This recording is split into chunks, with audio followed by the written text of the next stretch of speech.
What's up, everybody? Welcome to Gaming Without Parole. My name is Bryan Paul. Sitting across from me, the ever illustrious, definition perfect Mike Zeller. Exactly. Yep. Yeah. How you doing? I'm okay. You know, the snow wasn't as bad as I thought it was going to be today. It's supposed to be really bad today. Yeah, it was. And from the look of things yesterday, it had gotten pretty rough. I had some plans with friends that kind of fell through because we all looked outside and were like, I don't know if we want to be outdoors. So you didn't get out yesterday? Not really. Not after. I mean, in the morning, but not. Yeah.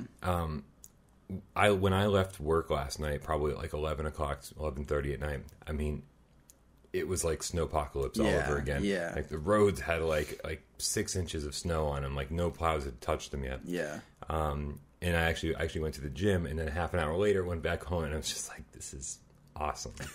Because it's fun to drive in the snow when there's no one else nobody out. there. Yeah, because you can go slow. You can just swerve all over the road. Yeah. You're just like spinning wildly down the street. You can be drunk because everyone just assumes that you're just a bad driver in the snow. Yeah. I think those were the only people out last night. Were the drunks.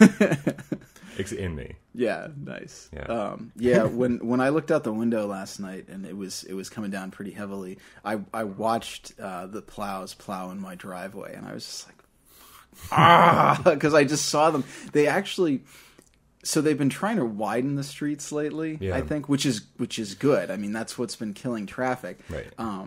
But by this point, there's like 6-foot high snowbanks like all up and down my street. So when they widen it and you know my driveway's open, they're dumping like I was gonna say because 20... it didn't snow that much last night. No. But yeah.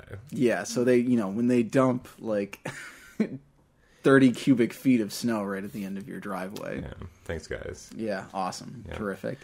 But it wasn't that bad. It actually didn't take me that long to dig myself out this morning. So that's good. Yeah, it's actually. I mean, I just went outside in a t-shirt. Yeah, not it's like, advisable, but it was nice. It's actually pretty nice now. It's probably in the mid 40s, I would guess, something like that. So I have a couple fatal character flaws. One, I mean, this one being sometimes kidnap people and ritualistically murder them. Yeah, you know? This one's the least crushing of all of them. But I do have to admit, I don't understand temperatures. When people go, "Oh, it's like 60," I'm like, "Do I have to take a jacket?" Right now. We were just outside, yeah, and I have no idea what the temperature was. You're like, "You should probably have a jacket on." I'm like, "Why? What is it? Like 20?" I'm like, but saying that it has no impact on my life. Now I'm just picturing you sitting there with your hand on the stove, like just burning you, and everyone's like, "Bryan, what are you doing?" Like, take your hand, and you're like, "Is it hot?" I feel hot and cold, but I can never associate a number with those temperatures. I don't understand. It's okay, you know. You don't like to label things. I love labeling my N64 games. Nice. They look great. They do. That's true. They do look very nice. So I have a gamer confession, which I'd like for it to be a new show, but we'll talk about that. So yeah, gamer confessions. I'll tell you about it later because no one wants to hear about it until it's done. So I have a box over there of stuff that I just need to get rid of, like games. I'm like, how did I accumulate these? This must have come with something else, and stuff that needs to be sold, duplicates or games I don't want. But because of my N64 labeling project. For anyone who wasn't paying attention, I bought end labels for all my N64 games, and they look really fantastic. Look nice. They're good labels. And I find myself buying N64 games just so I can stick new labels on them. Turok 64? Yeah, sure. I admittedly had that one already. I know. Yeah. We need to talk about Turok, though, in a second, because I have questions about the N64, having never owned one before recently. Okay. We'll get to it. Gamer confession. There was a game in my to-sell box called Battle Tanks, I think it's called. Oh, yeah. Made by 3DO. Yeah. And there was two of them, but I have the first one. And I was like, what? I'm never going to play Battle Tanks on the N64. I was going through the box, and I was like, oh, I can stick the label on this. And I pulled it out, put the label on, and put it on my collecting shelf. Nice. It's collecting dust. Yeah. Collecting shelf. Speaking of junk games, though, I actually also have a gamer confession, although it's more directly targeted at you.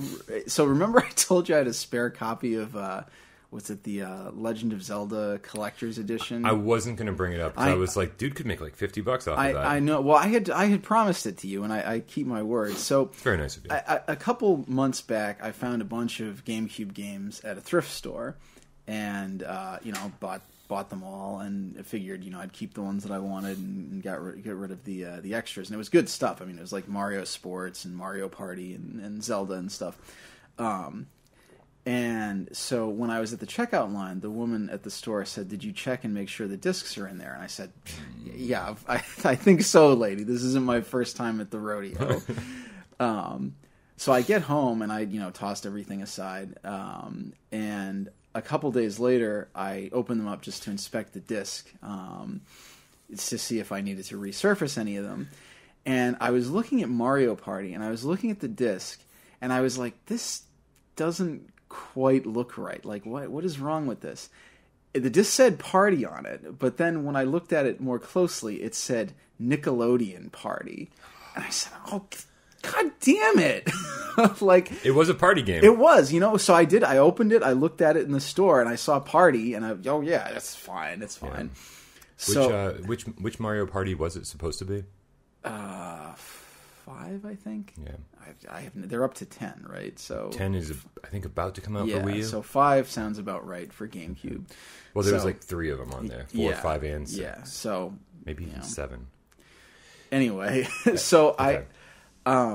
I had immediately went and checked. The one game that I actually bought for myself was Pikmin 2, and I checked, and that was in fact Pikmin 2. So I was all set there. Yeah. So I opened up that Legend of Zelda the other day, and are you kidding me? It was a copy of Wind Waker, not. It's not the worst thing in the world. Not the worst thing in the world. Still. But I was like, I have this, I can give this to Bryan now. We have many copies of Wind Waker floating around. Actually, you gave I gave you a copy of Wind Waker. Not to mention, I've got the Wii U HD. Yeah, so again, I had opened the case, I saw a gold disc, it said Zelda, I'm like, done, good, awesome. Mm-hmm. So now I have a Wind Waker in the Legend of Zelda Collector's Edition box. So here's the thing. Games, like the discs themselves, without the box or instructions, are a lot cheaper. So it's not a total loss. If you're still looking to get like Mario Party, then you can probably get the disc for pretty cheap. Mario Party games are oddly expensive. Yeah. Like, I don't think you can get the N64 ones for less than like $40 just for the cart. Yeah, see, I don't own any of them because they seem like the type of thing that you need to play with friends. And yeah. Oops. Yeah. Not even there's no online component. Yeah, not really. Didn't exist well, some yet. of the newer ones might have something like that, but N64, not the GameCube ones. GameCube, no. Yeah, so I actually thought I'm going to get rid of it, but I think I'm going to draw my own cover for Wind Waker because that's going to be. See, that's the type of thing where it can actually, like, if you do it good enough. Yeah. There was a guy actually that used to sell games on one of the forums that I go to for one of the websites that I write for, and all of his games were disc only, so whenever he'd sell them, he'd draw his own cover, and like the people would go nuts for that because they'd be these like hilarious covers. I saw a picture recently of somebody who bought a game from GameStop, and like it was the funniest hand-drawn cover ever. But I wonder if it was the person who traded it in, or if it was the person at GameStop who just had too much time on their hands. Oh man.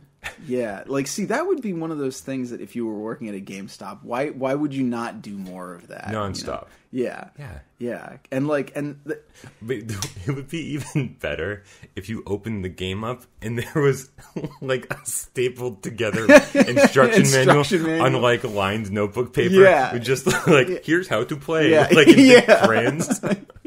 I would pay extra for that. Well, I think the best is, like, you don't want something that looks amazing because that, Right. You don't want something that's obviously trying to be an imitation. Yeah. But I think it's. I don't think I'd want like just stick figures either. Like, you want something that's good enough that like it's entertaining looking, right? But that it's kind of shitty, so you can laugh about it. Yeah. Right.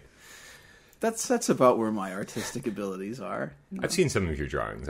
You're pretty talented. Yeah. Okay. Fine.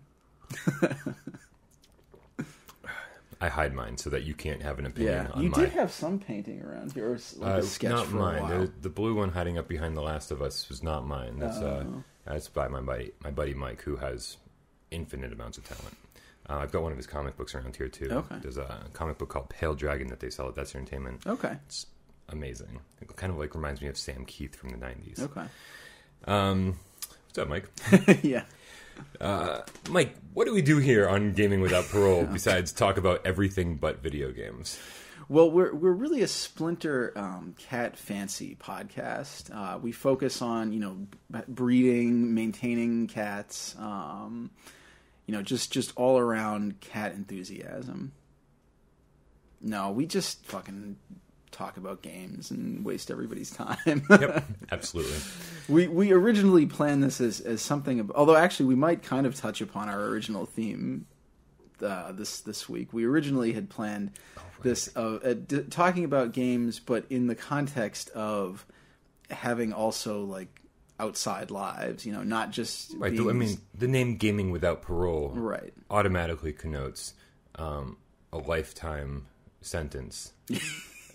Yeah, of obsessively playing these games. Yeah, that's an interesting question. Can you ever get a prison sentence that's not like?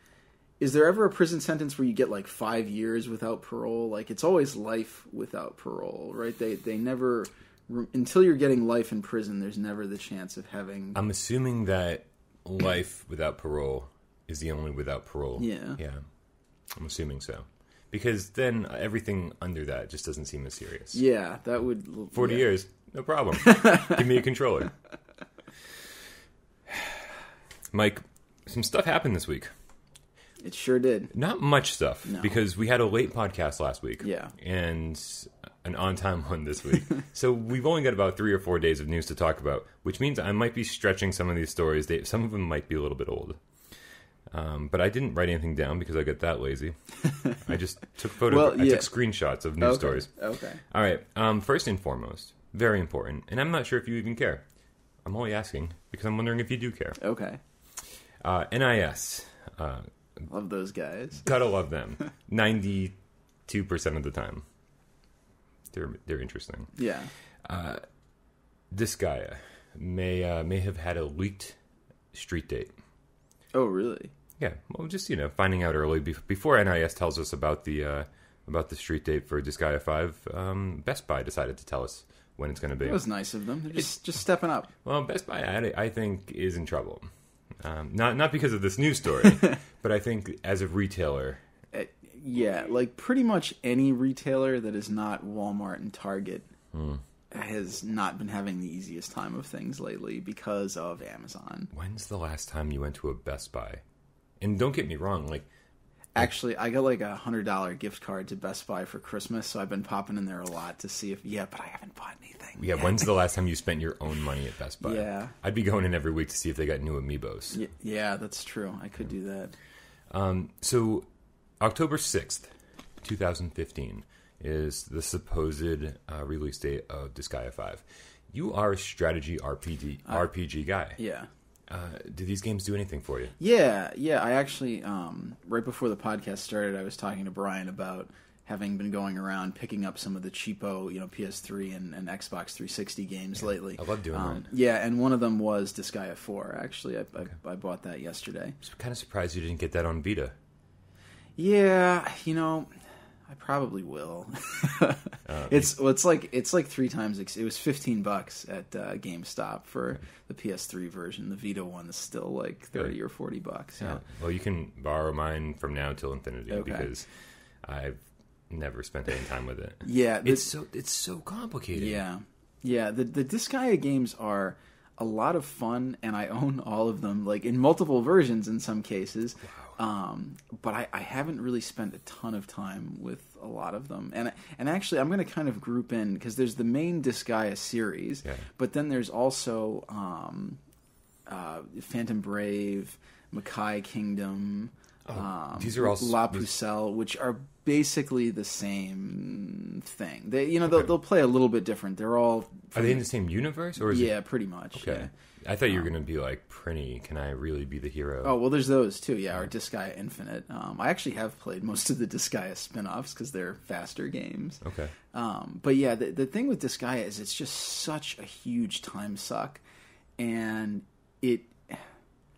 they're one of those games too where you'll be playing along and suddenly you'll hit a point and like everything will be going okay and you'll hit a point in the game and you'll suddenly realize, shit, I have to do like 10 hours of leveling with my guys. Like, that's frustrating. And that'll just kind of come out of nowhere. I'm going to talk about this a little bit more later when we get into our topic this week. Yeah. But I actually enjoy games where you're just allowed to just grind. You're like, well, I want to go to this next town, but before I do, I'm going to just like kind of wander around here in the forest and just kill shit. Because I want to make sure that I'm prepared for what's coming next. Games that force you to do it, not a fan. And and there's different ways to like something like say, this is going to sound like an odd example, but something like say Fallout 3. Yeah. That's kind of a grindy game because like if you just like wander off, like that's all you're just exploring, you're shooting at things, like but you're making new discoveries. You might find some new items. You might find an interesting NPC. And you're gaining levels as you're just kind of dicking around. Where something like Disgaea, and the thing with Disgaea is too, they'll usually be like, if you're just sending your guys into battles and like hacking away at stuff, it's not like Final Fantasy Tactics where like pretty much any Final Fantasy Tactics random encounter, if you send in the same guys, they're going to come out with around about the same amount of experience and job points. Gotcha. With Disgaea, if you just send guys in and you're hacking away at the enemies, like you're not going to gain any levels. Like you have to kind of create these scenarios where you level up. Like in Phantom Brave, there was like I actually had to look up a guide for how to level up. Wow. They function just like regular RPGs. I mean, you kill enemies and you get experience. Right. But there'll sometimes be such drastic spikes in difficulty and in levels, or you'll suddenly realize like, I do not have the party members that I need to finish this battle. I need to create a bunch more guys, and then I need to level them up to, or in Disgaea. One of the things that you tend to want to do, like at the very beginning of the game, you'll start out with like, your wizard and your fighter and whatnot. As you level those guys up though, you'll unlock further classes in their like field. Sure. But unlike Tactics, you can't just switch them to those classes. Like you have to, what's it? Like Soul Migrate or I can't remember what the exact ability is called, but you have to basically like you can start them at like level 1 in that class, but with a bunch of their stats. So that's basically like the goal of high level Disgaea play is you level a class up to level 99, then you drop them back down to 1, but they'll still have like level 50. They'll be starting at level 1, but they'll have like level 50's worth of stats. You level them all the way back up, so now they're at like level 140, and it's one of those things where I think when I was 12, I would have loved to play one of these games. Yeah. But I don't have the attention span anymore, and I know some of the core Disgaea games can last a couple hundred hours. Yeah, depending on what you're doing. And they are fun, though. Like, I think Phantom Brave and Makai Kingdom especially are really phenomenal games. But yeah, they're kind of grindy. So in Phantom Brave, my level up method was... there was a really early battle, and you can replay like all the battles in those games. Okay. Except like if it's a boss battle, they'll have somebody else instead of the boss there. It'll just be some really high level enemy. So this battle has an item that if you're carrying it, you'll gain a level every turn, but it's not. I don't think it's permanent, so it doesn't really like for that battle. It's kind of irrelevant because you're not going to need to gain like 50 levels to kill a bunch of rabbits. Okay. But if an enemy is carrying it, they'll gain a level, which also means the experience rewards for the enemy will go up. But they don't gain. They'll gain stats, but their hit points won't go up. Like their total hit points will go up, but they won't like heal as they're going. Right. So the idea is to make the battle last as long as possible. So the trick with the battle to get a level up is you throw this thing at an enemy on the other side of the map. And he'll catch it, and he'll start holding it. So every turn that goes by, he gains a level. As long as you don't advance beyond a certain point, though, he won't attack you. Okay. So eventually you wait until he's like level 150 or something, and then you draw him out. But before he'll slaughter your guys if he gets close to you because he's 100 levels higher than them. Even if he only has 10 hit points, like you can't hurt him because his defense is so high. Right. So you lure him to a point where you can summon another character, and you give that character an ability that causes them to create an explosion when they spawn on the map. And it's like a really low level attack. It does very minimal damage, but it ignores defense and goes just right to hit points. Okay. So since this guy was originally like a level 5 enemy, he only has like 15 hit points. So the explosion will kill him. And everybody in the battle gains like 40 levels. So it's the most ridiculous thing ever. So let's cut to the chase. Are you excited for Disgaea 5? No, but I'll get around to it eventually. Okay. I'll have fun with it eventually. Eventually. Yeah. I have gradually been chipping away at those games. Yeah. I'm way more excited. Because I'm not excited at all for Disgaea. It's not my thing. I'm not a strategy RPG guy. But I love Persona games. And I know I do need to go back and play 1 and 2, but 3 and 4... No, just for the context. Yeah. 2 maybe. I'll play them both. I might not finish them both, like everything else in my life. Persona 5 looks amazing. Yeah. Yeah. It does look really good. Probably my most anticipated game currently, outside of The Last Guardian. I would suspect you'll be seeing Persona 5 a lot sooner than The Last Guardian. It's a strange thing to say, isn't it? Yeah. Yeah. So we talked about Star Ocean quite a bit. Yeah, we've talked about that a lot. Or Tri-Ace, even more importantly. Yeah. We talked about them quite a bit last week. Was it last week? Yep. Yeah, good. Tuesday, actually. Earlier this week. Yeah. Okay. They got purchased by a mobile company. Nipro Japan. Yep. And they are. You had a good run, Tri-Ace. Yeah. It was nice knowing you. No Star Wars or Star Trek RPG for us. That's so shitty. Oftentimes when this happens, you're like, oh, that sucks. But then there's always this underlying like silver lining. You're like, oh, they're still going to be allowed to make whatever they want, or the mobile company is going to fund their console projects. Nope. Not in this case. They are going to be focusing on developing smartphone and tablet games. Terrific. Period. So I guess no more Valkyrie Profile and Radiata Story. Yeah. Oh well. I mean, that's fun. I swear to God, I thought Square owned them by this point, but no. I guess that question got answered. Yeah. Yeesh. Yeah, it's a shame, but I think this is kind of where things are going. If you're not if you're not an independent that is focused on consoles and PC, and if you're not a AAA developer, to save yourself, this is what a lot of companies are doing. And that's such a shame too. It is. For a brief second, it looked like that's where Square was going. I was getting real nervous that big AAA games from them were a thing of the past. But new direction for Square. That's we got Final Fantasies coming out up the ass. Hooray! Yeah, I don't know. Another weird story in terms of developers, Darkside Game Studios, who was working on the reboot of Phantom Dust. Phantom Dust being the original Xbox game, card battle. Yeah. Which I wish our guest host was here today because he has a lot of information on that game. Okay. I've played a little bit of the original, and it looks and feels great. Time constraints aside, I'd love to get into it one day. Unfortunately, Darkside Game Studios has shut down. I guess Microsoft terminated the contract with them for the Phantom Dust reboot, and immediately they shut down. Yeah.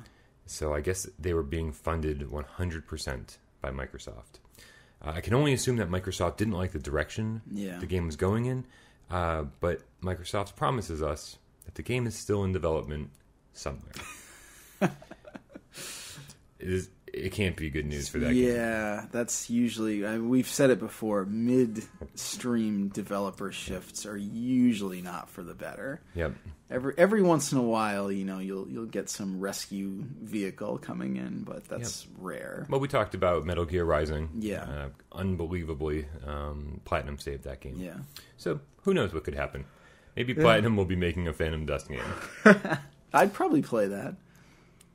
I wouldn't. And nothing against Phantom Dust or Platinum. I'm about 4 Platinum games behind as it is. So I just can't. Although Phantom Dust would probably be the one I'd be most interested in. So we'll get. I don't think you have to play the Platinum games sequentially. They're not. I don't think Wonderful 101 is like a precursor to Bayonetta 2. True. I just don't like being that far behind when it comes to certain developers and certain games. Although I suck at Bayonetta. I really do. Everyone talked about how great Bayonetta was, and I spent hours and hours on the PS3.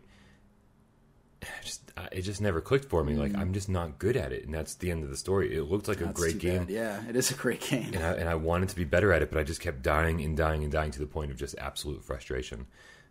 Again, maybe I'll get back to it one day. Who knows? Maybe I'll actually look up online and see how it's supposed to be played.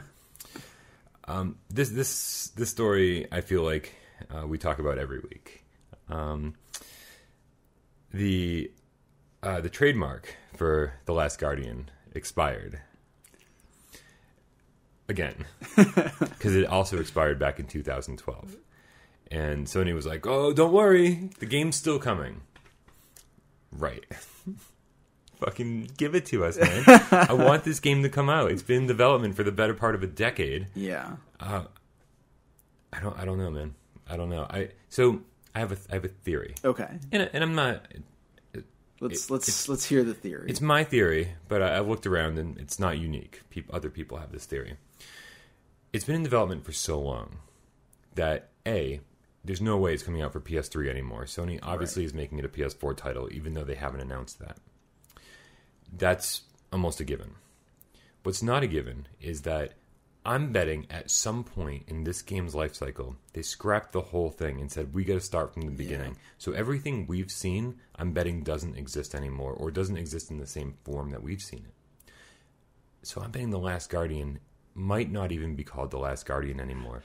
I'm thinking it's actually a brand new game. Brand new meaning like started development 5 years ago instead of 9 years ago.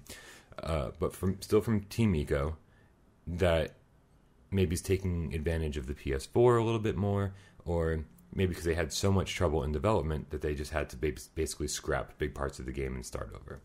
I think it's going to be re-revealed, and I say this every year, hopefully this E3, as something different. As a Hyperdimension Neptunia spin-off made by Idea Factory and Gust.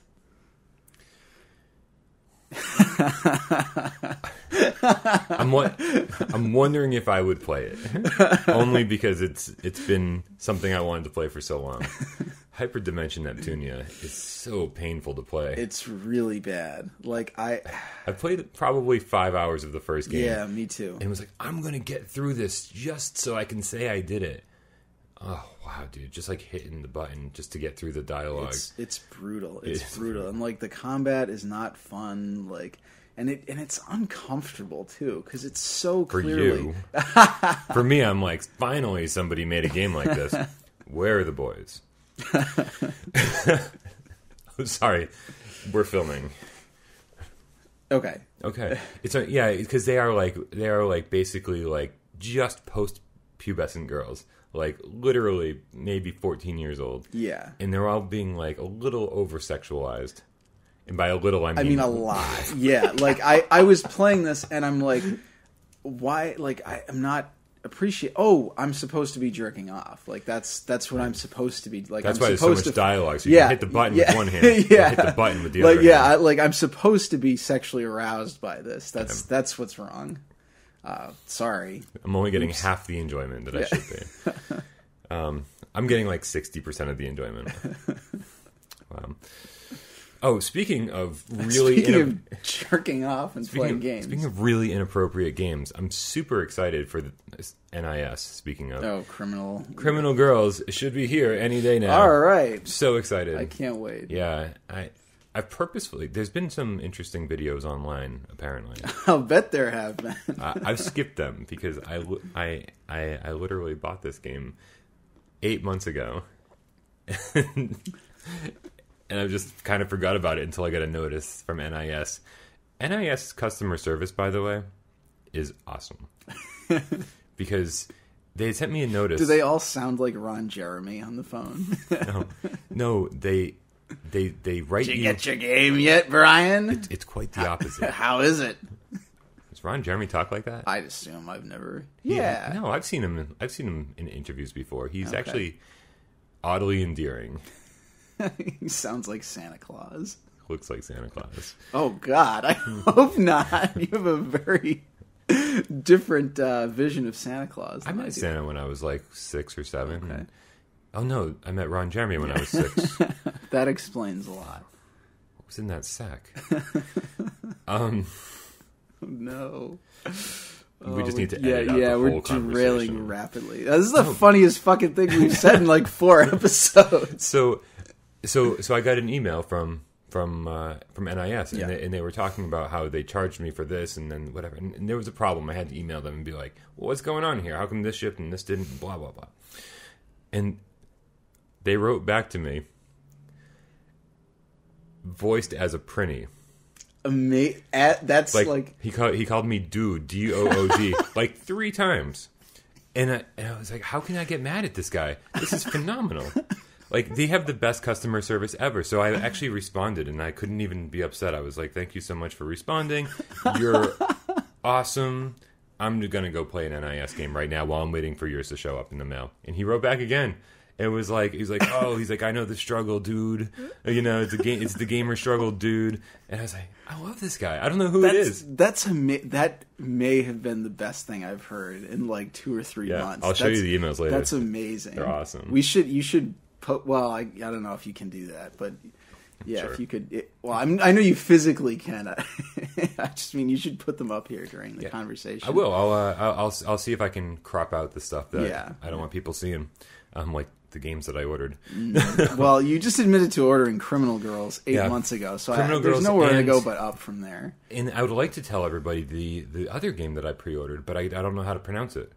It's like the that one that you told me about. Yeah, it's it looks like Hotel something. It was literally like $20, and it looked like a game I wanted to play. So I'm like, bring it on. Mike, that's the end of the news. It's a little short segment this week. Well, actually, I have a news story today. What? Whoa! We need to have like sound effects for that kind of thing. Yeah, get on it. All right. We're not gonna. What are we gonna be like a morning? Yeah, like a morning radio. We're gonna have a soundboard. Oh yeah. Nice. Family Guy. You've seen the Family Guy imitation of that, right? I don't think I have. I mean, The Simpsons used to do a pretty good send-up of the morning radio show. I can't think of the Family Guy one right now. It's like Weenie in the Butt. Oh, yeah. And it's like welcome back to Weenie in the Butt. Weenie. It's not even that though. It's something else. Yeah. Weenie in the Butt. That would be awesome. That would be awesome. Is that what it is? Now I want it to be. Yeah. Okay. Anyway. So, a game that actually it's been out in Japan for a while, but apparently did just get announced for a U.S. release. Please Fatal Frame. Please Fatal Frame. Please no, Fatal Frame. It's a Danganronpa spin-off. It got announced. Yeah. For the U.S. I believe so. I mean, they said it's coming. So please, I hope it's a retail release. Because it sounds like a digital kind of thing. Yeah, that I don't know. But that's awesome. I didn't think it was going to come out. Yeah, Danganronpa, another episode, Ultra Despair Girls. Nice. And it looks kind of shitty. I don't care. Like it. It's that weird, quirky Japanese thing that we talked about that we used to get all the time for a brief window. We didn't get it for a while. Then we did 1.5 console generations. PS1 to halfway through PS2, and then we didn't get it anymore. And I want to get those crazy, crappy, shitty games again because they're Give us your shitty games. They're my favorite developers. Yeah, we need more of them. They're totally my favorite. Yeah, you know that. Yeah, that's what we'll talk about the order in a second. Yeah. I was kind of hoping that we were done with Danganronpa because now, like, I have to play this game. I have to know what else is like the rest of the story. But it's being billed as the most, or the darkest and most depressing of the Danganronpa games so far. Really, because it looked kind of like offbeat and but apparently the story centers around murdering children, basically. Okay, I need to get through 1 and 2 immediately because I want to be ready when this comes out. I mean, the other two are kind of about that same thing, and I just like they are good games. They're well written and like they have really engaging narratives, but I don't want to live in that world anymore. Why are you making me live in a world where children murder each other? Thank you for making Mike live in a world where children murder each other. Mike, I shouldn't be surprised that this game is coming out when games like Persona Dancing All Night is coming out. Yeah. That also, again, not a fan of rhythm action games. I want to get that just because it's so fucking weird. Yeah. Do you have more about Danganronpa? Because I just discovered I have another news story. I was like, I wrote something down this week. No, I mean it's exciting. It's interesting, but it's not going to be a text-based kind of takeoff of Phoenix Wright. It's now going to be a third-person shooter. Even better. Which is Do you get to play as Monokuma? That would be no, awesome. But that's what you're shooting. All of the enemies are Monokuma robots. Interesting. I'll take it, man. I'll take it. I'm very confused, but apparently they're saying that this is the build up to Danganronpa 3. Like they're trying to maintain momentum. Oh my god, I'm like losing ground here by the second. I mean, Danganronpa's huge on the Vita. I mean, it's been evangelized by so many people. It's in being a Vita exclusive in the West, at least. It's it was a PS. They were both PSP games. And with the second one, I think just the first one. I'm not sure. Yeah, I could be wrong. Yeah, don't quote me on that or anything I ever say. Yeah, it's really best to take everything either of us say with a grain of salt. I'm still thinking weenie in the butt. I'm not totally sure about that, but it's funnier now that I'm thinking about it. In the butt. Yeah. Okay, so fuck you, Nintendo. Just we'll get that out of the way. Okay. Nintendo's so weird. Yeah. Admittedly. Right. So they've announced the new 3DS. Oh, yeah. Right? Yeah. And it's already confusing. You know, they released the DS. Have we ever talked about the fact that they're ending Club Nintendo, too? Like we never talked about that, which means I've got points that I've just never used. Yeah. Oh, yeah. Yeah, I know. I'm thinking, like, I have a lot of work that I need to do in the next month and a half. Oh, I still have time. Yeah, oh, good. I think you can. I thought it was over. I was just looking at it today. You can continue to redeem coins until like April or June, I think. Okay. Or you can continue to earn coins, but you can't, and you can redeem them up till like July or something. But then they're all gone. Okay. So. Well, they're giving us some notice. So yeah, but you're right though. That's going to be like. It's going to take some time. Yeah, and especially considering that they've kind of gotten rid of everything from their shop except for, like, downloadable games. There's, like, 3 physical items. It's like a bag and posters. Yeah. Okay, so let's try to just comprehend the absurd amount of DSs there are in the world right now. Yeah. There's the Nintendo DS. Yep. There's the DSi. Yep. There's the, don't let me skip any, 3DS. Yeah, oh, the DS, the original DS XL, wasn't there a bigger, yeah. No, there wasn't, but there was a DS Lite that I skipped over. Okay, yeah. And then there was the DSi, and then it was the 3DS, and then it was the 3DS XL, and then it was the 2DS, which played 3DS games in 2D. Yeah. And looked like a shitty tablet. Which I kind of want. Yeah. I didn't want one until I saw it. And I was like, I mean, you know, I don't use the 3D option ever.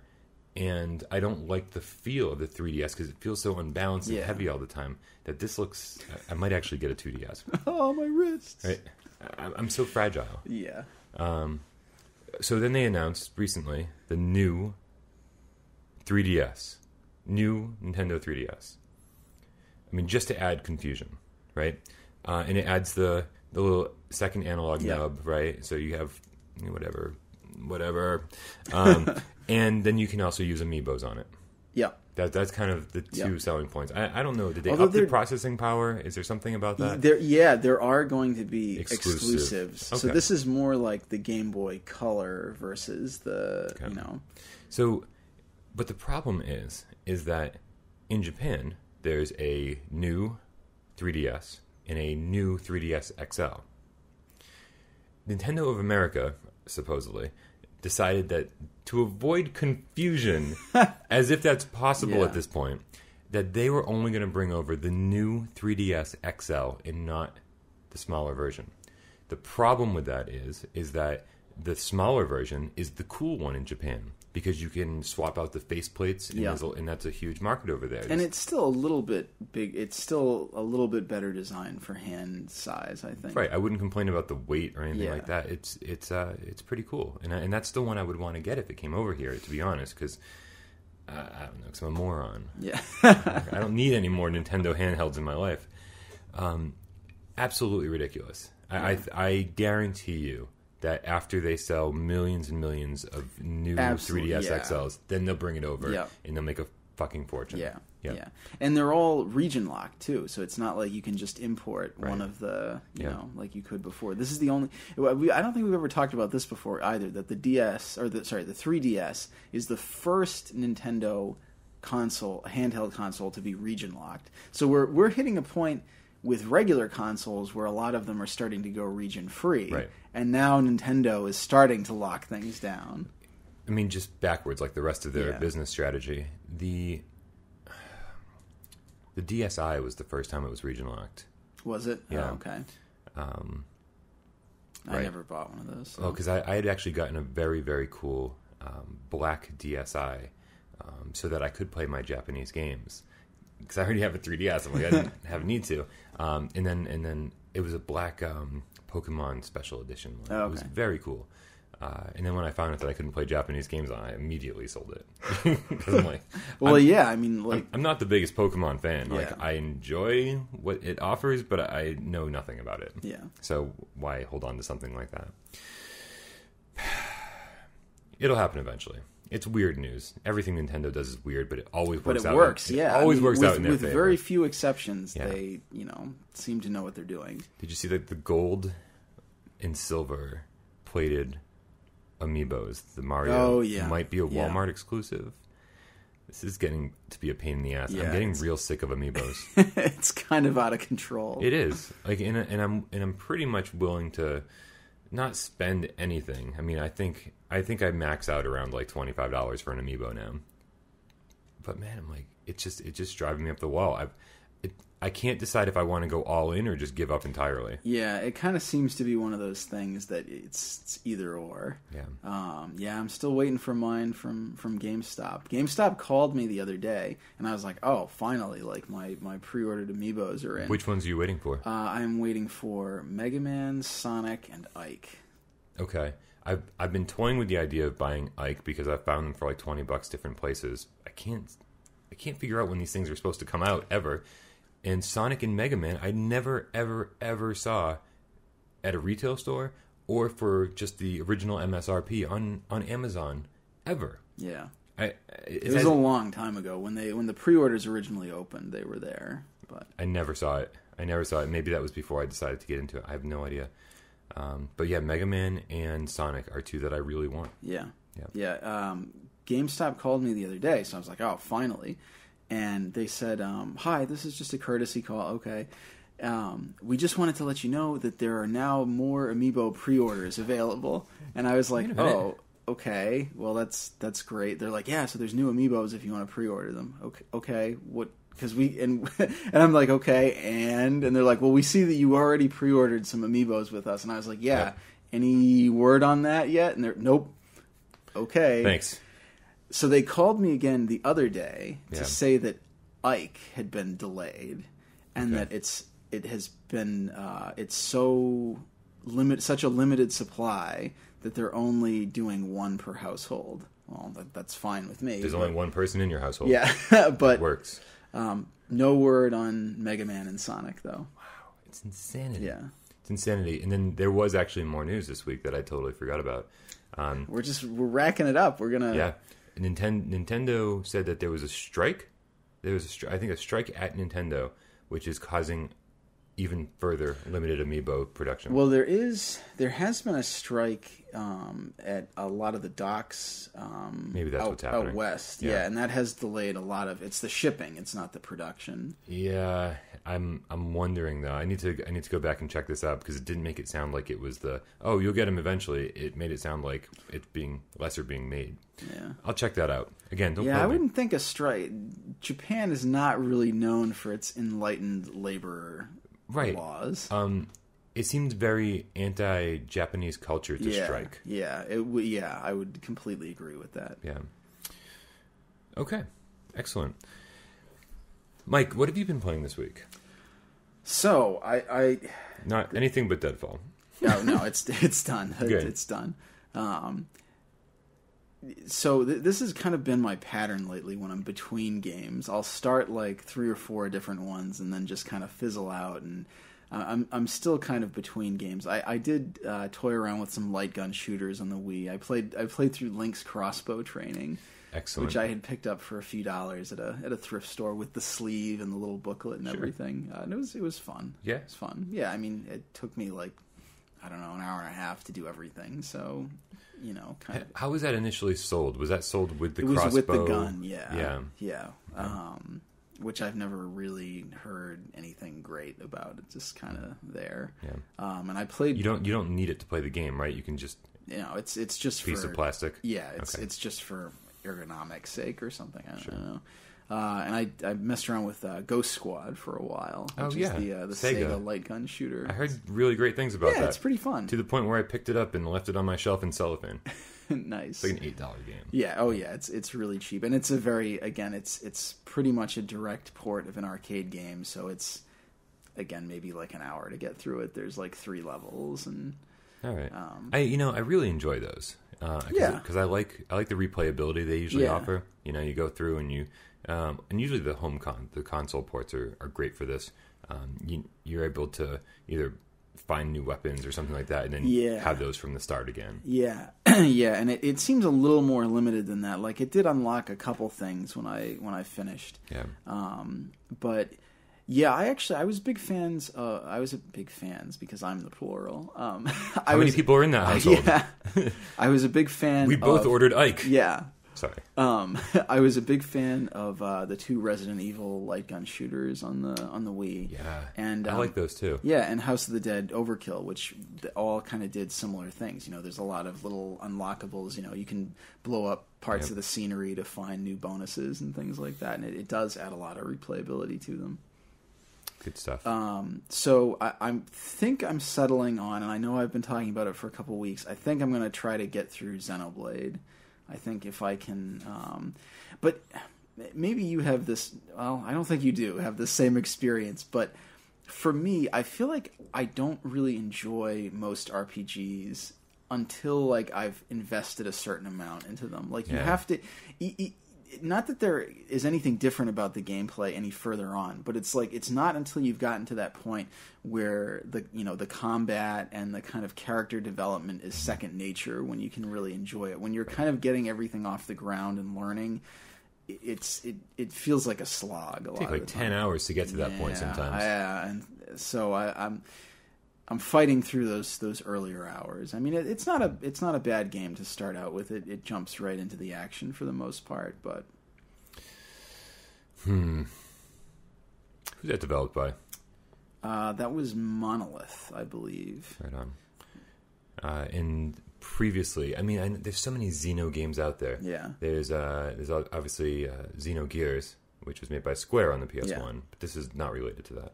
It is, actually. This is a lot of the developers who had worked on Xenogears had then gone on to work on Xenosaga on the PS2. And then was that 3 games, ultimately? Yes. Okay. Yeah.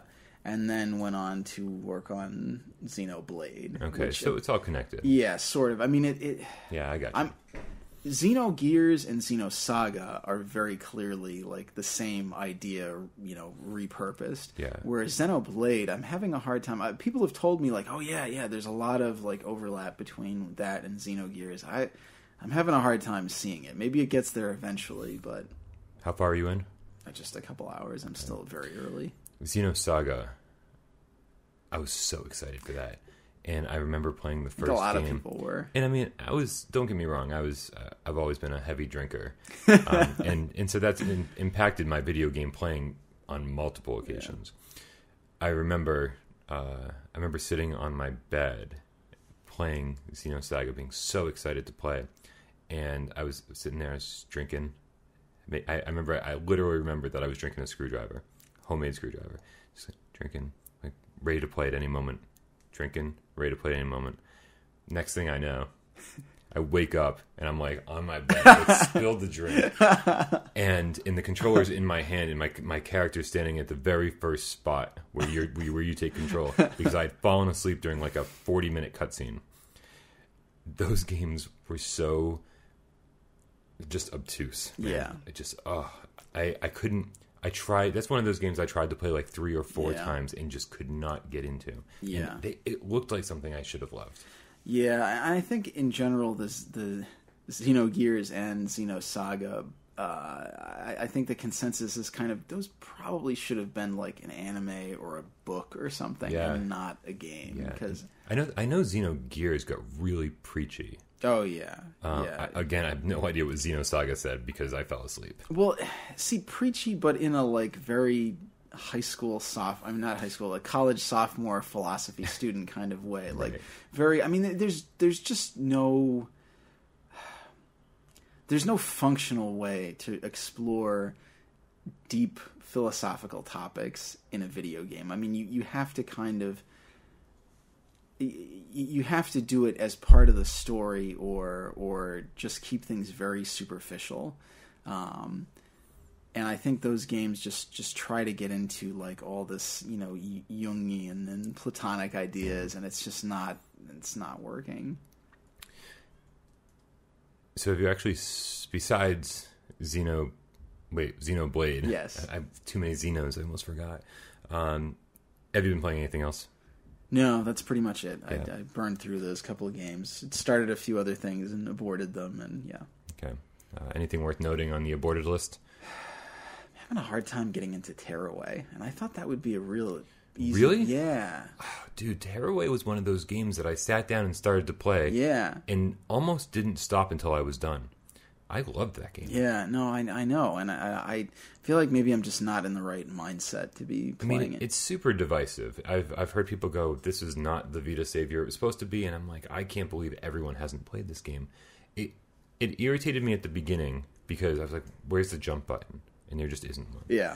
And eventually, it's one of those things you get used to the mechanics of the game, and you start understanding how everything works. And I think it's a beautiful game. I think it controls awesome. And once you get used to it, I think it's phenomenal.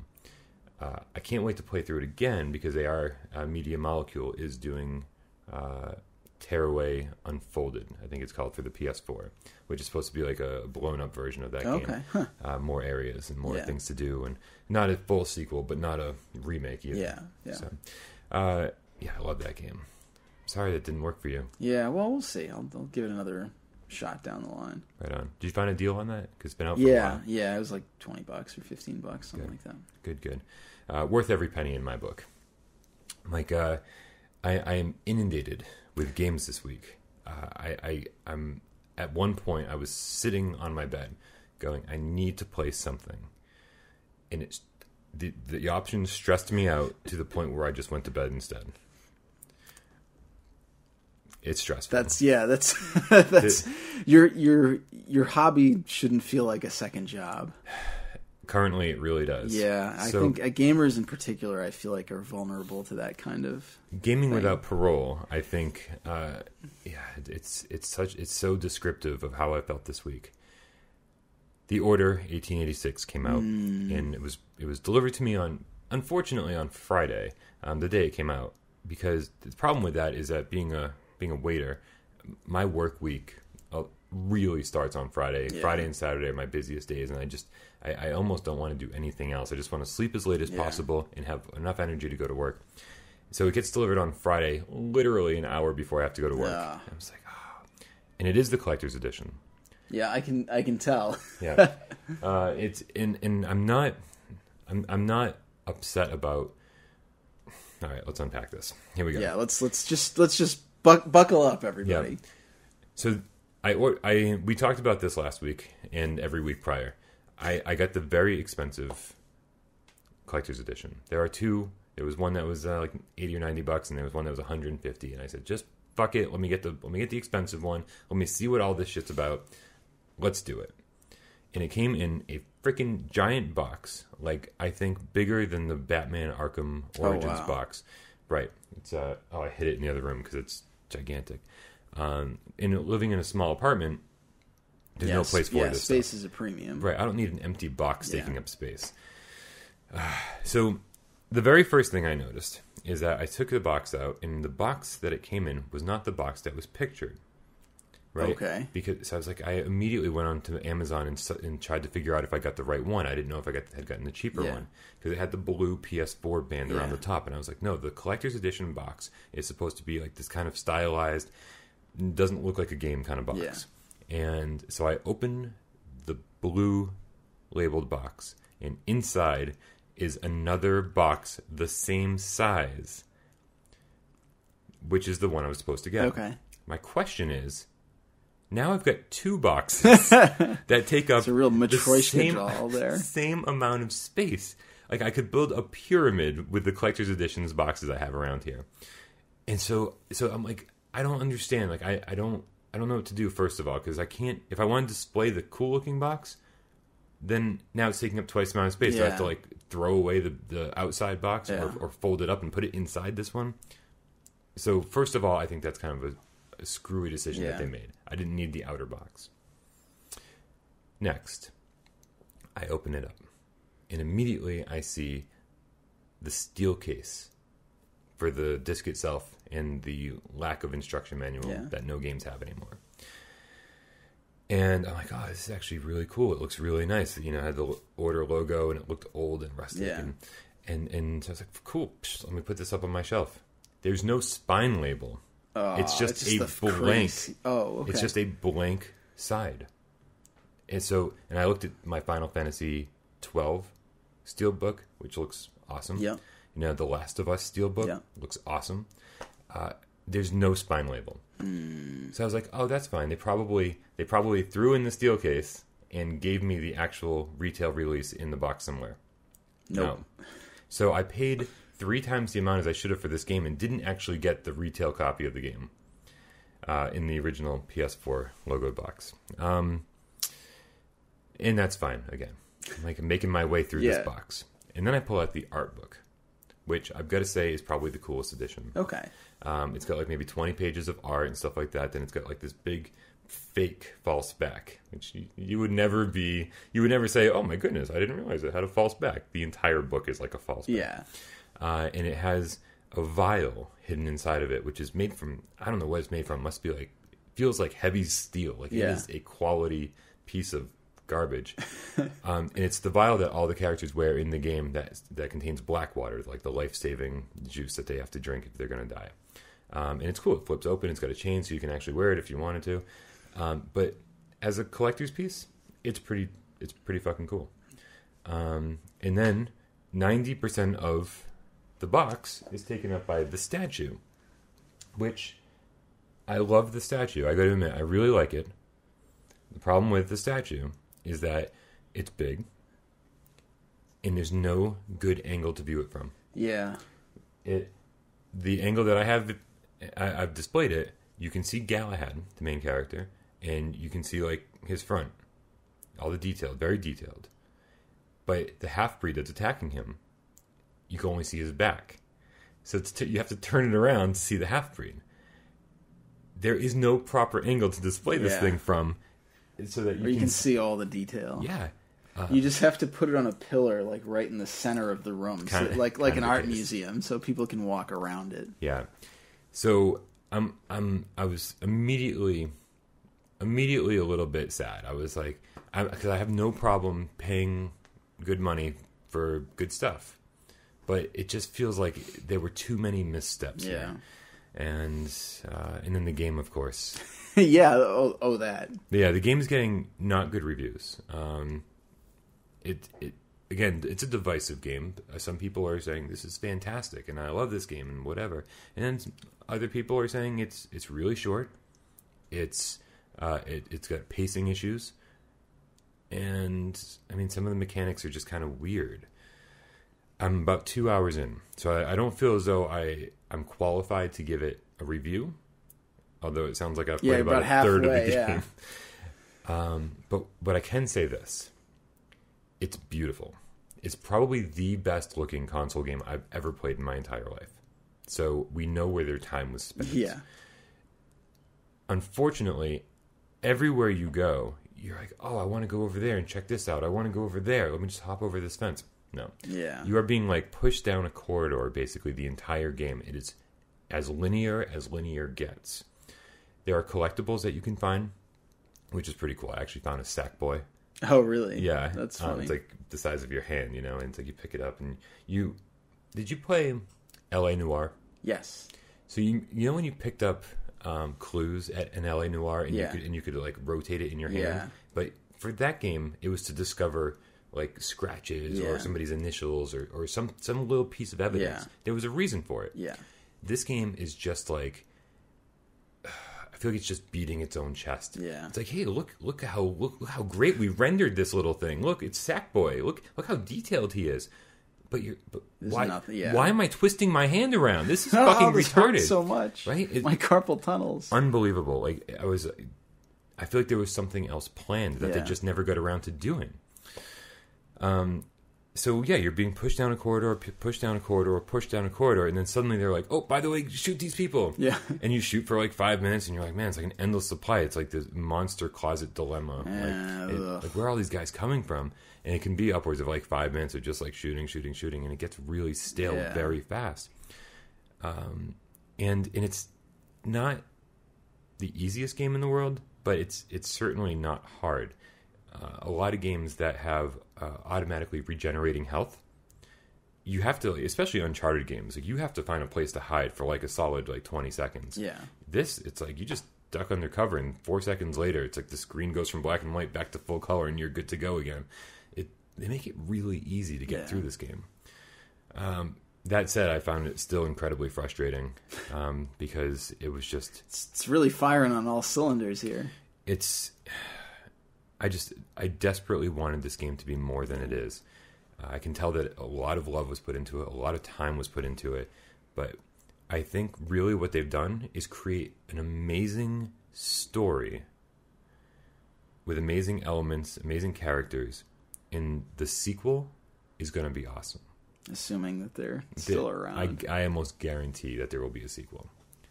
Maybe not by Ready at Dawn. But, I mean, Ready at Dawn, they're a great developer. I can't imagine anyone letting them close their doors.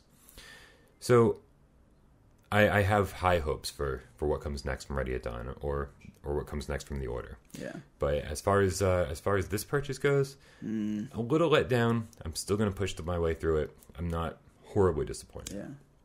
So...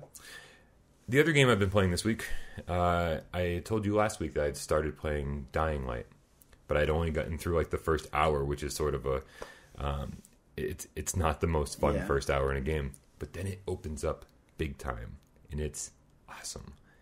I don't think I've had this much fun playing a game in a long time. Oh, that's good. Yeah, there's something so cool about leveling your guy up, having all these parkour abilities, and running in first-person mode down the street and literally...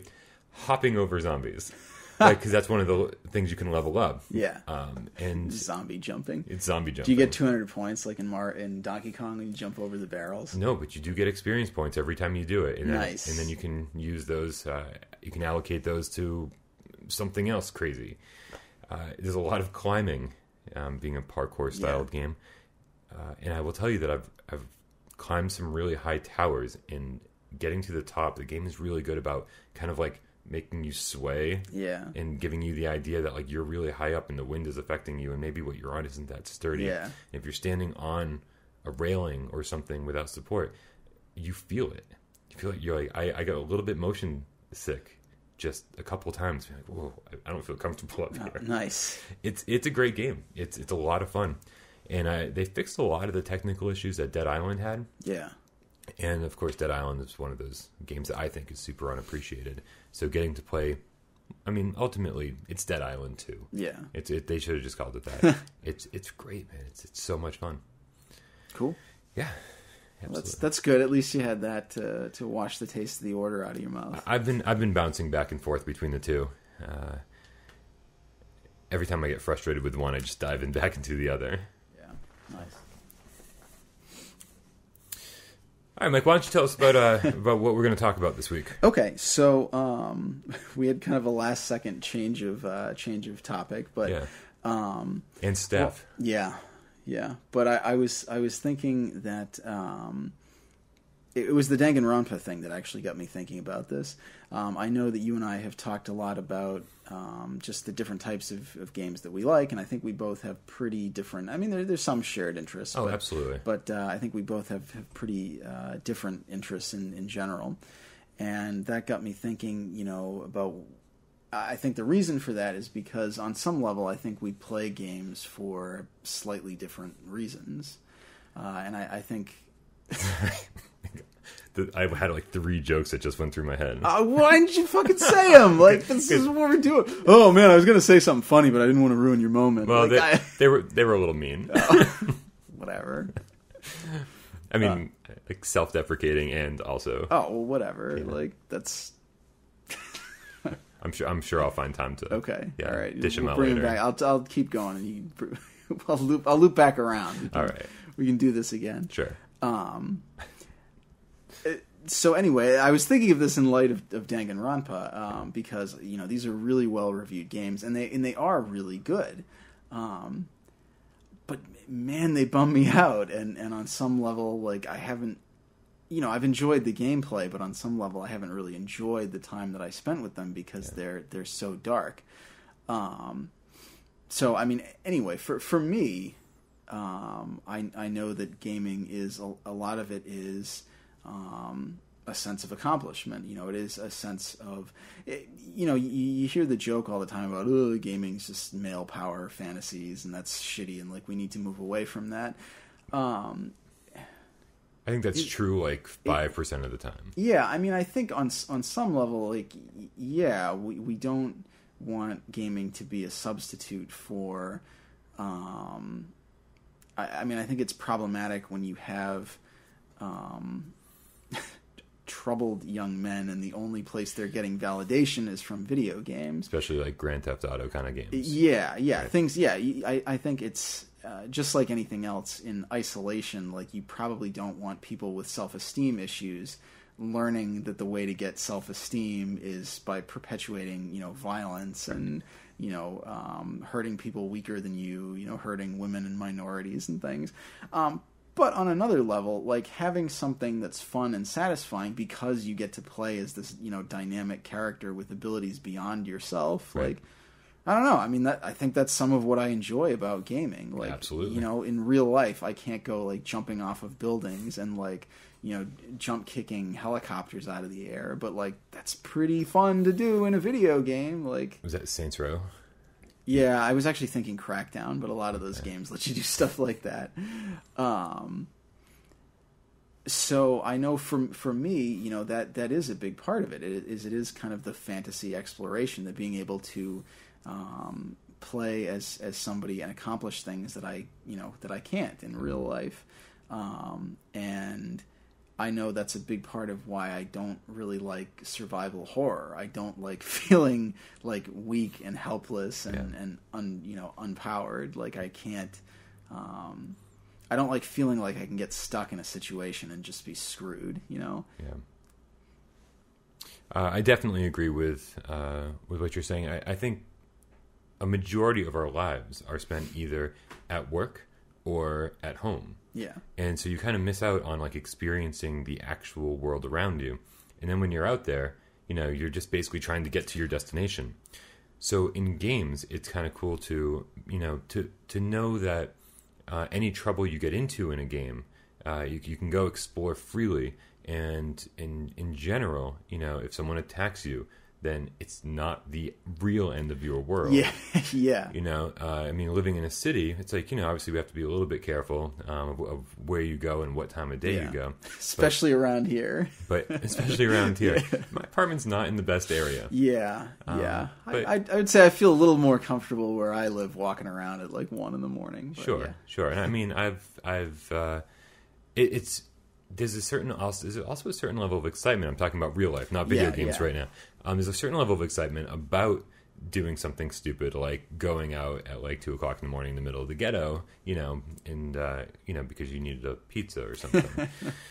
Every fucking week. Well, and I think that's what translates so well into video games is like I'm thinking about Dying Light right now because that's the game I've been playing, but that's an open world sandbox game, and when day turns to night, the zombies are like roided up. Like they get crazy out of control. And so it's super dangerous to go out at night. They've got a couple pints of lager in them and they're just swinging at anything. They're just itching for a fight. It would be so great if all of them were like doing Edward 40 hands. Yeah. Like every zombie just had like 40s duct taped to their hands. I'd be like, oh, that's why they're all riled up. They got like Coke rings around their nose. Yeah. I'm like, oh, these guys are just partying. Yeah, where are these zombie parties? Like, I'm trying to find them. That's what they're just trying to keep you away because you're not cool enough to go to the zombie parties. They're actually just trying to convert you into a zombie so they can invite you. So they're nice zombies. Nice. We can party for the rest of our lives. Yeah, no, that's not what's happening. So even though like Dying Light gives you this fear of going out at night, they also increase the rewards of going out at night, where you get like you could find that party. Well, you get triple XP, I think, for defeating zombies at night, and definitely extra XP for doing all the parkour elements. Yeah, just because it's so dangerous, so you're rewarded. It's this thrill. Yeah. It's an excitement level. And then again, even when you die, you lose like 600 XP or something. Like you don't die. There's no real. If you don't mind grinding for a little bit, then you didn't really lose anything. Yeah. So yeah, very very rewarding in that sense. Yeah, yeah, and I should say too that like this isn't a case of when I talk about I enjoy I enjoy having the power fantasy of a game. It's not like I have some kind of miserable life. Like I have a pretty decent job that I make decent money. I live in a good part. Sorry, Bryan. Trying not to smile. Trying to be stoic. Yeah. I have other stuff in my life, so it's not like I don't have any like agency in my. Are you laughing at me or yourself? A little bit of both. Okay. Yeah, and now I think the joke is funnier than it is. Yeah, I know. I can't stop. But I feel like when you become an adult, you also do realize, like, even in your most. When does that happen? I hope not soon. Yeah, I'm not ready for it. All right, so you might want to cover your ears for this next part. I mean, you realize how little real, control you have over a lot of things. Mm-hmm. Like, you could be. If the company that you're working for loses a ton of money, you could be out of a job. It doesn't matter how good your performance is. You can get sick through no fault of your own. Like people can die. Like there's a lot that you just have no control over. Even if you have like a comfortable life with Sure. You make good money, you got a good job, you're surrounded by friends. Like things can still happen that can really fuck you up. And so I think there's an element of escapism in games where like you said, there's risk and reward, but the risk is never really like right. Even in the most brutal of like, you know, even in something like a NetHack, which is an RPG where you die and that's it, everything is gone. You lose all your. Yeah, never heard of that. Yeah. It's a Rogue, like it's based off of that game Rogue. So it's, you know, this long difficult RPG. You die once and that's the end of things. Nice. Like how much are you really losing? Just a couple hours of your time probably. You know, so I think that is. You know, there's a pull for that. You know, it's being able to adventure, being able to kind of get outside of yourself, and to not, you know, and to have control to a degree that you don't in real life. It's true. It's true. Although you can get sick in video games, you get poisoned, and and you can die, and your friends can die. So it's funny how many awful real life things translate right into video games. Yeah. But again, it's dialed back because it's fantasy. But that's an interesting point that you brought up about, you know, there is this element, and I feel like nowadays especially there's this push for a certain kind of realism in games, and I don't get it. Yeah. Like I don't want that. I mean, I want a diversity. I want to be able to play the realistic ones, but I also want to play the JRPGs. Yeah, exactly. And you know, especially in something like a first-person shooter, we don't really want those to play out like real war. Like, true. You know, and I think we've talked. I think you and I have talked about this a little bit before. How boring a Call of Duty would be if it was like a real war. Yeah, it would. Yeah. It would be extremely boring with occasional moments of very short moments of extremely high tension. You know, because I have some friends in the military, and that's pretty much what, like, even when you're out, you know, on a mission or out on patrol, it's usually like very, very slow and methodical. And then like if shit gets exciting, it's usually very brief and it's fucking terrifying. I bet. Just oh man, the thought of somebody I don't know shooting me in the head. Yeah. And everything being over like that. Yeah. And it's mind-boggling. That's exactly. There was I don't remember where I saw this, but there was a website. So nowadays that you know, soldiers do that helmet cam thing. And so you do get a really good, well, it's very PR controlled though. Sure. But, you know, every once in a while you'll see something. I watched this video one time and it was these 3 or 4 soldiers and they were out on patrol and they were trying, they knew there were, I think it was Afghanistan. You know, they knew there were insurgents nearby, so they were just like very methodically, you know, moving from house to house between these very narrow, you know, Middle Eastern alleys, you know, clearing houses. And it was just very slow and very like, okay, you move forward, all right, come up, you know, you move forward. And then sounds like a strategy RPG. Yeah. And then all of a sudden there was this like boom, like, and things shook and like all of them just went running back like to this area. And it was actually the guy. Was it the guy with the helmet cam? Well, one of them took off his helmet, and he had, like, you could see the bullet sticking out of the helmet, you know, that armored helmet. Like, it was just, you know, it had blown open a huge section. He probably he was going to have a big goose egg on his head, you know, later on. But, like, that's how shit goes down. And, like, I don't really want to play a video game like that. That's awful. But I do think, though, that that there are... I think games like Call of Duty, at least for the single player, could benefit from moments like that. Yeah, you know, instead of it being, because I think those games have such a pacing issue where it's like high intensity for like, you know, for the 4 or 5 hours that the campaign lasts. It would be nice to like kind of be like to really take a step back and get to know, you know, the people that you're with and realize just how intense these moments are, where you immediately lose that intensity when it's nonstop. Yeah. And I think a story like that, I think going right into a Call of Duty game would be awesome. Yeah. But obviously not for the whole game. Otherwise, it would be like crazy. It's really boring. Yeah. But that does bring up something interesting though, because I started this conversation by talking about how you know, I don't think it's good to have people who are they're just in their little cocoon of male power fantasies. Like while I don't think that violent video games make people more violent, I definitely do think that if your only exposure to culture and to human interaction is through this very narrow window of like video games, it's very easy to lose touch. And there definitely are a lot of people. I would assume it's probably mostly teenage men or men in their early to mid 20s that like that's kind of their outlet is these sort of Call of Duty games.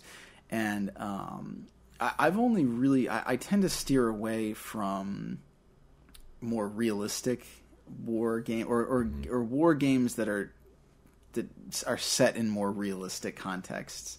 But I did play the original Modern Warfare, and I found it kind of a disturbing experience because it was very grounded in that, like, this is the type of scenario that, U.S. troops, that British troops are in right now. Yeah. But it had that, very clearly, like, it was very clearly a video game. It had that veneer. And it concerned me a little bit, just the way that I could see people, especially, younger people who don't really know any better, getting things kind of mixed up and thinking like, oh, this is what real combat is like. Gotcha.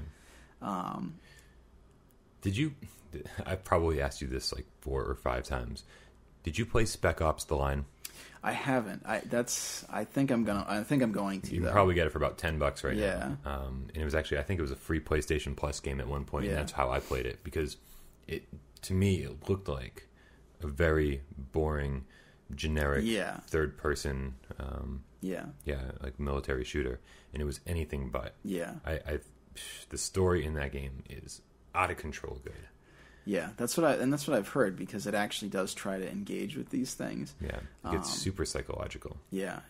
But then on the other hand, there's a part of me that, like, I don't really want to deal with that shit when I'm doing, when I'm just on my fantasy escapism. Like that's kind of what was wrecking my shit with Danganronpa. Like, I want to have these like fun little, murder mystery cases. Like, I don't really want to think about like that guy's dead now, like, and everything that entails, like, oh, they died like afraid and alone, and like now their family's never going to see them again. Like that's shitty. Like, and a lot of games I think don't want you to go to that place. Of course, yeah. Because that's not what they're going for. I think Danganronpa is going for that. Yeah, exactly. Like, those games, from the limited amount that I've played, God, I can't wait to play more. Total mindfuck. Yeah, you should really. It won't take that long. I know. I'm getting, like I said, inundated with stuff to play. Yeah. So it is this real dichotomy, because, on the one hand, the escapism of video games is a lot of what I enjoy, but I think it can be kind of dangerous too. I mean, if not necessarily for me, like just as a culture, like it can be dangerous to have that there and to lose that perspective. Well, and I think, speaking from the other side, where like I'm obviously not at risk of like going out and killing people or treating people badly because of video games. Speaking from the more positive side of escapism, I want to say like games like Fallout 3 and to a slightly lesser extent Dead Island 1, those games created a world for me where, for the times when I was playing, I liked those worlds better than the one I was in. and I think that's success.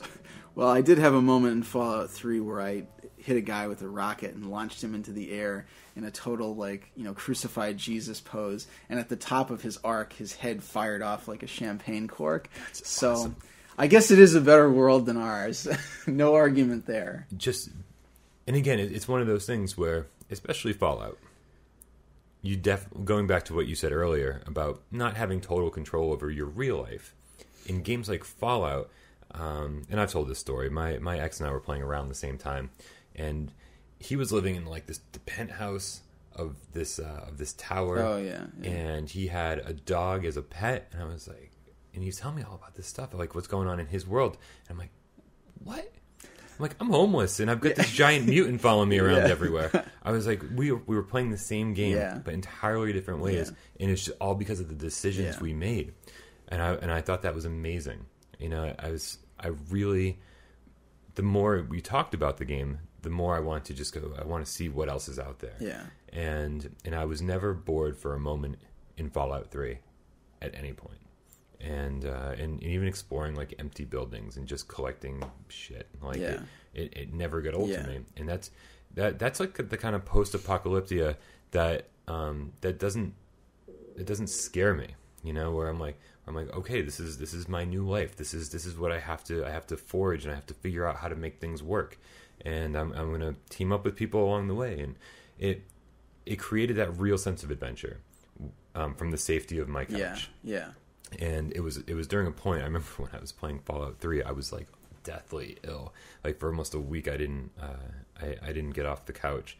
And it hurt just to move or like open my eyes. Like, I mean, I just wanted to sleep all the time. But every day I forced myself to open my eyes just enough to play Fallout 3 for like literally 10 hours a day. I mean, I racked up. That's some steely will. I racked up like 100 hours in that game in about a week. It was phenomenal. And again, it was during a time where I couldn't experience real life because I was sick. Yeah.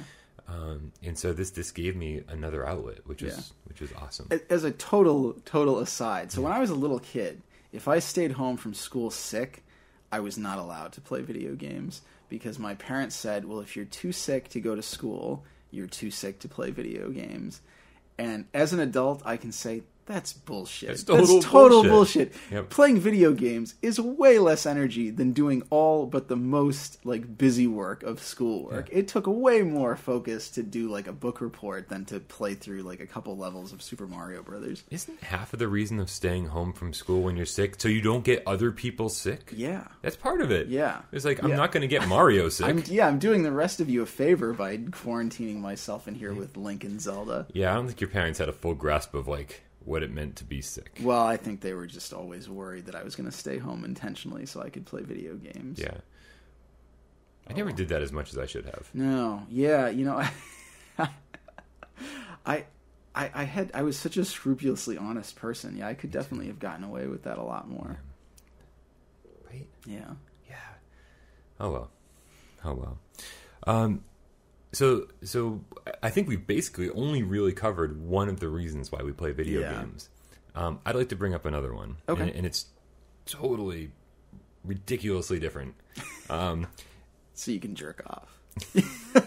Hyperdimension Neptune. Yeah. That's clearly why some people are playing video games.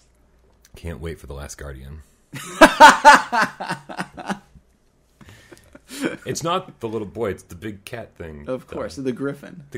Oh, that's a much better way of saying it. I'm like, cat bird. Cat dog. That was a Nintendo. I'm just picturing you like, oh, it's finally here. Ah. Oh, gross. Yeah, so another reason to play video games isn't for escapism, anything like that. I think it's for the same reason that people go to museums. To appreciate art. Okay. And it's not... I think these kind of games come along a lot less often. But I think games like Eco and Shadow of the Colossus, like, they really spoke to me on that level, where I never felt like, you know, this is the greatest game ever made. But, man, did it do something different, and it tried to evoke a reaction from me. Yeah. And especially Eco, when I first got it on PS2... and like looking back, I can see now, like, you know, that the textures were really low res, and that maybe it wasn't the best looking game, but the art style alone made it something that I just gawked at for the entire time, which again I think was only like 6 hours. Yeah. But you know, all the lighting in that game was like super stark and vibrant, like almost like washed out colors in certain areas. And you know, you start off and you're inside of this. These castle walls and everything's dark, and anytime you walk by a window, though, it's like this light, like just blasting through. And I remember the very first time I got outside and saw like green grass in the game, and it really made me feel like I had just escaped from a castle and I saw nature for the first time in a long time. And at that point, I was like, this game is a piece of art. And it's when you start playing those kind of games that you start remembering that this is somebody's life work. This is like a person or a team of people or a huge team of people that set out to create their vision. And every day laboring away at writing the script, at, working on the smallest texture details of creating the level design. Yeah. And it's I think for me, obviously as a gamer, I've got a skewed perspective, but for me, it is absolutely the highest form of art because it contains all of these other things. It contains music. It contains the visual, things you get from paintings.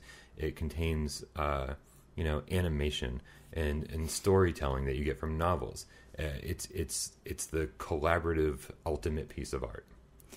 Yeah, it's interesting because I feel like what you've said about, I feel like I've said it's interesting like 1,000 times during this fucking podcast. Just the last couple of times you said it, I've been trying to figure out if I say the word interesting or interesting. It's been going around in my head. So next time I say it, let me know. Yeah. Just like when you're editing this, just sub in some kind of other word. It's a racial slur, yeah. My voice over yours. Yeah, just saying something really hateful about minorities and women. Awesome. It'll still be better than being redundant, but ladies, single. Yeah.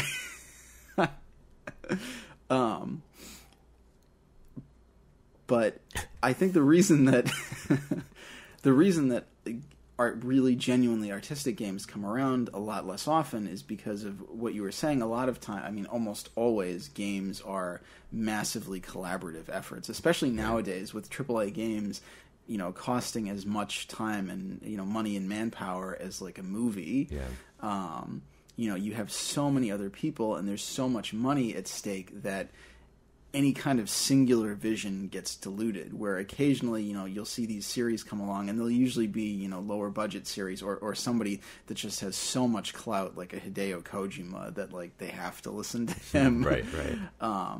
Those are the times that you start seeing these more unified visions. And Kojima aside, like I think sometimes you get some really interesting stuff, like the Earthbound games. That's about as low tech as you can get nowadays, but those are very clearly like one man's story. I'm sure other people contributed, but obviously, but they feel much more like a unified sense of vision of what this game is supposed to be, and I think that's a little bit why.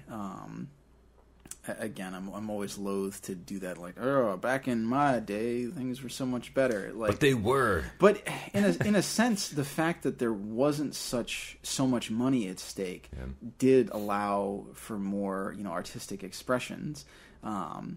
Did you ever hear of that game? I'm gonna fuck up the name. I think it was called like Takashi's Challenge or something. But it was essentially made by Beat Takashi, and who he's. I think he's still alive. He's like, this actor, comedian. He's potentially one of Japan's most well-known, actors, comedians, and stuff. Are there a lot of them? No, that's why I'm saying he's like kind of the guy. He actually has a bit of foreign recognition, I would say. All right. And it was this video game that, like, he had challenged you. I don't even remember what the premise was, but it was something like you had to get to this island and find $1 million or something like that. Okay. And the game was so bad, but it was like he made it that way intentionally. Okay. Like the controls were shitty. Like everything was like a one-hit kill. And, like, you had, like, 3 lives, and then it was game over, and it was really long, and, like, it was just this slog, and, like, he'd make fun of you when you died, and, like, then when you get to the end, like, it was just, like, good job, and that was the end of the game, and, like, it was just, but it was this brilliant exploration of how pointless all of this is, like, and it's exactly like if you know him as a comedian and as a creative person, like, it was his, like, this is the kind of thing that he would do. Okay. And I feel like you would never, ever... And this was a commercially released Famicom game. It came out on a cartridge and everything. Wow. You would never see something like that nowadays as, like, a commercial product. Because you would have 1,000, business people being like, oh, fuck no, like, we're not wasting money on that, you jackass, like, get out of here. And then of course, if it ever did get released somehow, like now that there's independent games, if it ever got released, you'd have like the Metacritic score would be like 0.5. Yeah. Because everyone's going to review it right off and be like, horrible controls, horrible everything, horrible, and then they don't get it. Yeah. So it's with the age of information and everybody being able to see review scores like before the game comes out. Yeah. Games that aren't awesome often don't have a chance. Yeah.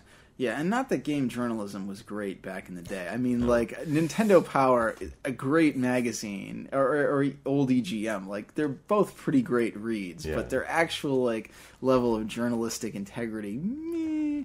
Oh, my God. But, like, at least there was a sense of engagement with things, where now, I mean, most reviewers are, like, freelance. They're barely scraping by. Every game is like 50 hours long, so they have to just like burn through this stuff. If they even get through the 50 hours at all. Yeah, and it's so there's so much pressure. It's just not conducive for actual like exploration of the medium. So again, I mean, there's still there's still plenty of great stuff coming out nowadays, but it's hard to imagine the kind of artistic integrity that you're talking about, that I'm talking about, flourishing under these kinds of conditions. Oh man, what's do we know what Vanillaware is doing next? Because they're the kind of company that I feel like manages to get just enough of the artistic side and still reaches a mass audience. Yeah. Did you ever play Muramasa, the samurai one? So I have it on Vita, and the first hour is not fun for me. The controls take some getting used to, and I felt like I was just doing the same thing over and over and over again. I thought there was more of a story to it, and it didn't resonate with me. Well, it looked I mean, beautiful. It's very much like you're a traditional brawler in the sense you walk into a room, you fight a bunch of guys, you walk into the next room, and then every like 6 or 7 rooms there's a story segment or a boss. But compared to a game like Princess Crown or Odin Sphere, those felt like more substantive. Substantive. You're adding in one extra T. Substantive. Subsistence. Yeah. Revengeance. Yeah, it all makes sense now. Hideo Kojima is just streamlining grammar for us. That's pretty much the case. Yeah. Because I substantive. Oh my God, weenie. See, here's in the where butt. we need the sound. Yeah, here's the sound effect. It's weenie and the butt. Wah, wah. I'm losing it. Yeah. I can't believe I have to go to work after this. Oh God, I don't. Thank God for you. Yeah. But the reason I brought that game up is because I played the whole game, and you have to go through it basically twice, because you got the 2 characters, and then you have to like grind like crazy to get all the extra weapons to get the real ending. Okay. I did all of that stuff, so I've seen every cutscene, and it felt like there was a ton going on in that game. I could not tell you what actually happened. I don't feel like I have any conception of the plot. Okay. I don't know if that's because I had heard it was. Did you play on Wii?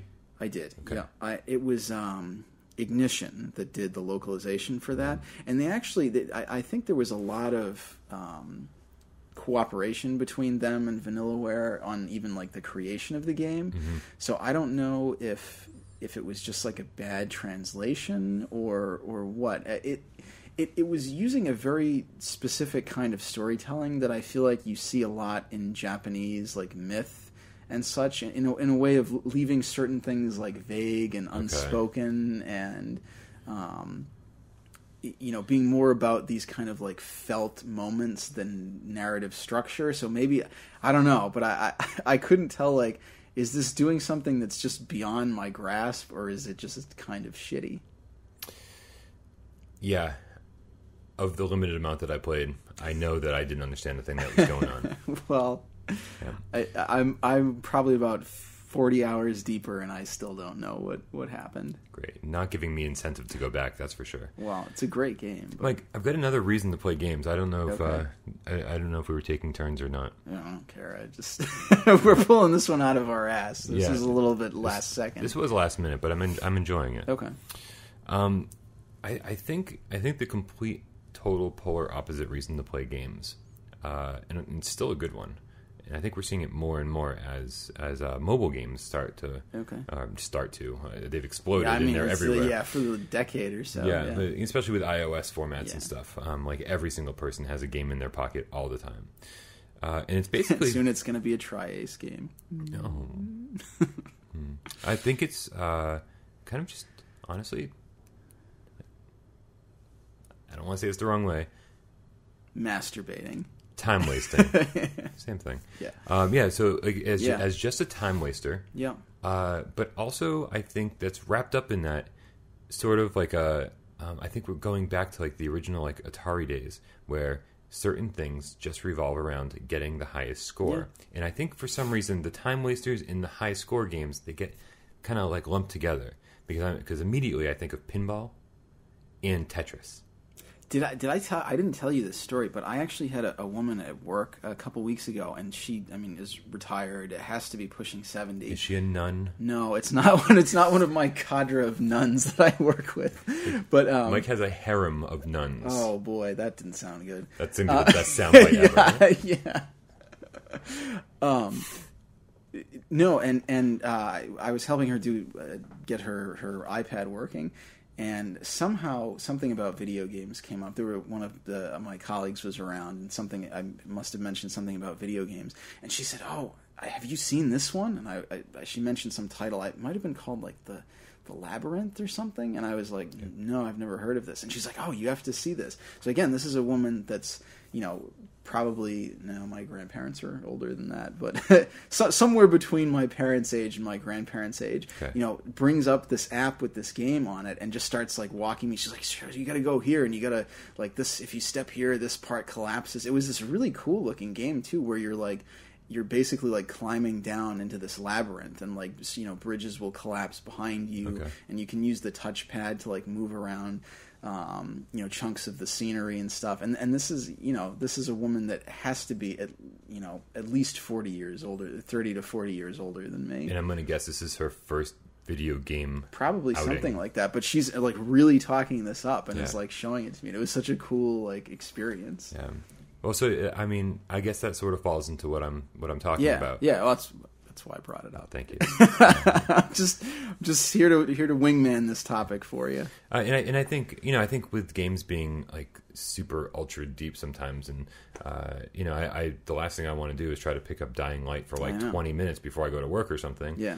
Because I might be in the middle of a mission. I might like not be able to save it where I need to. I might die just because I'm not paying attention. But for 20 minutes, I can absolutely play a game of Tetris. Yeah, I can boot up like Zen Pinball and have a blast with that. And it's great for those times where you don't have a lot of time, or you just want to do something absolutely mindless. Yeah. What are your favorite time waster games?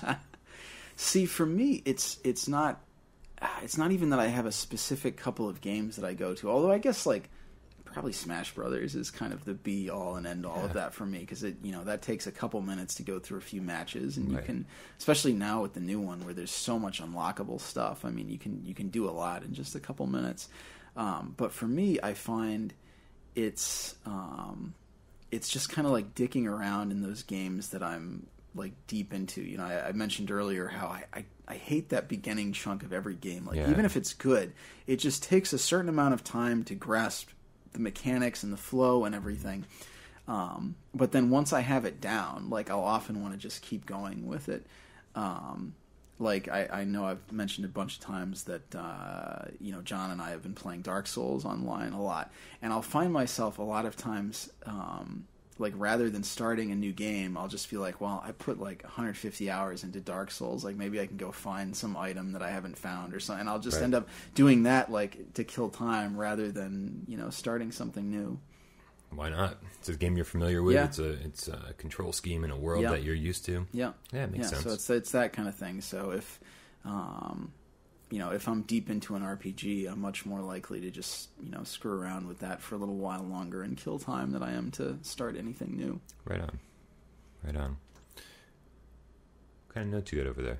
Oh, those are all notes from the episode that we're not talking about today. Oh, okay, yeah. We are super ultra prepared for next week. Yeah, we are. We're just going to tear it up. Yep, and with any luck, we'll have a guest host with us next week. I almost forgot to take the chair away. It would have been funny. I was going to have Monokuma set up with a microphone. I fucking hate that guy so much. I really do. This half of him is adorable. Yeah, that's true. Yeah, I got the bad half. All right, Mike, we got to wrap it up. We've been going a lot longer than I thought we would.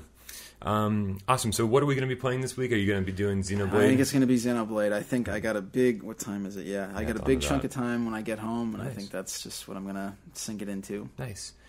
Yeah, I'm gonna push through the order. Luckily, and you'll be done before work starts today. Right. And then after that, maybe spend. Dying Light is definitely a game that I'm going to be playing on again, off again, pretty much consistently. I'm betting for the better part of the next few months. Yeah. Because it seems like there's an infinite amount of things to do in that game. Leveling up is so much fun. Yeah. So I'll be doing that consistently.